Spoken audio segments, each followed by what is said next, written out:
لیکن 2 کلومیٹر سے بھی کم فاصلے پر ایک اور حقیقت ہے. ایک مقبول اسٹریٹ مارکیٹ میں بہت زیادہ بھیڑ ہے. سستا کھانا خریدنے کے لیے لوگ خود کو انفیکشن کے خطرے میں ڈال رہے ہیں. زیادہ تر دکاندار ماسک نہیں پہنتے. صرف 20 منٹ میں سیلیٹا ڈیکوسٹا نے 3 دکانداروں سے رابطہ کیا جو ماسک نہیں پہنے ہوئے تھے.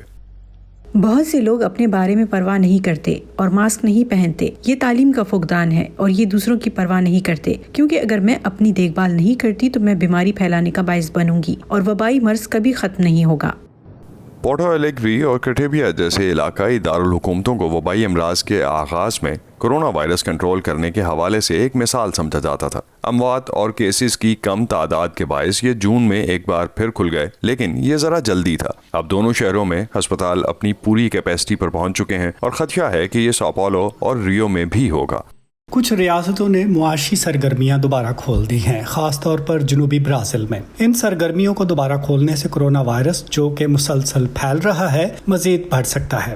ہمیں چند قدم پیچھے ہٹنا ہوگا کیونکہ ہم وائرس کے پھیلاؤ کے تیز رفتار مرحلے میں ہیں. ہمیں ہمیشہ معاشی بہتری کی ضرورت کو سمجھتے ہوئے ہفتہ وار اعداد و شمار کو دیکھنے اور آہستہ آہستہ اسے کھولنے کی ضرورت ہے.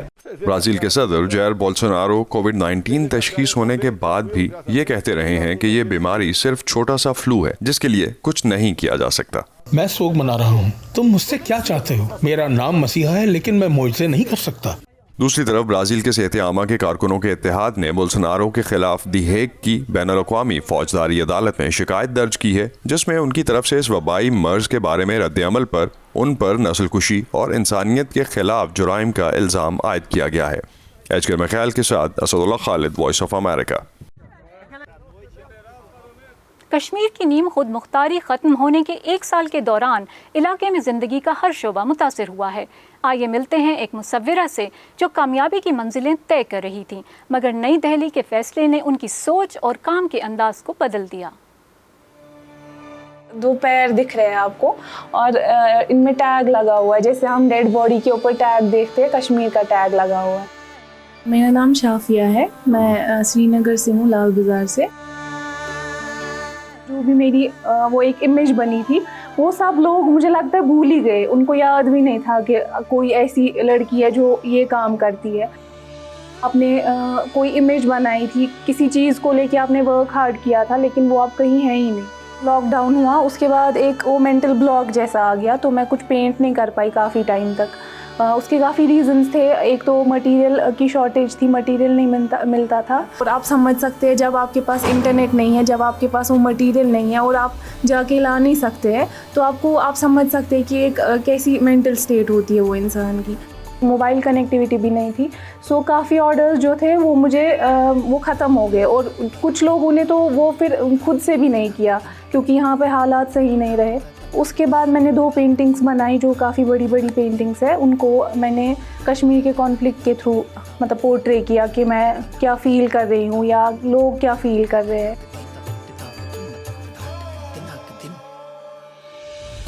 پوری پینٹنگ بلیک ہے، سو یہ ایک وہ گلوم دکھاتا ہے کشمیر میں، جو گلوم تھا یا ابھی بھی ہے.